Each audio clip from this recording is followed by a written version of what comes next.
സങ്കടം ഉണ്ടായി, മുഖ്യമന്ത്രി മൈൻഡ് ചെയ്തില്ല എന്നുമായി ബന്ധപ്പെട്ട് ആ KSU സർക്കാരെ പാടെ അവഗണിക്കുന്ന നിലപാടിലേക്ക് കാര്യങ്ങൾ പോവുകയാണോ? ഞാൻ KSUവിൻ്റെ പ്രസിഡൻ്റായിരുന്ന ആളാണ്. അപ്പോൾ KSU പ്രവർത്തകർക്ക് സന്തോഷകരമല്ലാത്ത എന്തെങ്കിലുമൊക്കെ കാര്യങ്ങൾ നടന്നിട്ടുണ്ടാകുമോ എന്ന് എനിക്കറിയില്ല. ചിലപ്പോൾ നടന്നിട്ടുണ്ടാവുമായിരിക്കും.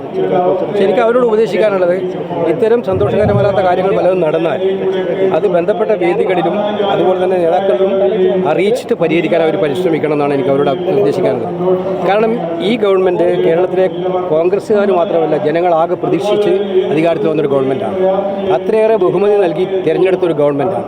ഒരുപാട് പ്രതീക്ഷകൾ ഗവൺമെൻറ്റിലുണ്ട്. അപ്പോൾ അതിനിടയിൽ നമ്മുടെ ഭാഗത്തു നിന്ന് തന്നെ അലോസരങ്ങൾ ഉണ്ടാകുന്നതിനോട് ഞാൻ യോജിക്കുന്നില്ല. അവർക്ക് വിഷമങ്ങൾ ഉണ്ടാവും ചിലപ്പോൾ, അതിനകത്ത് അവർ ഞാനൊരു കുറ്റപ്പെടുന്നില്ല. ആ വിഷമങ്ങൾ പരിഹരിക്കാൻ പാർട്ടി ശ്രമിക്കും. പാർട്ടി ശ്രമിക്കും.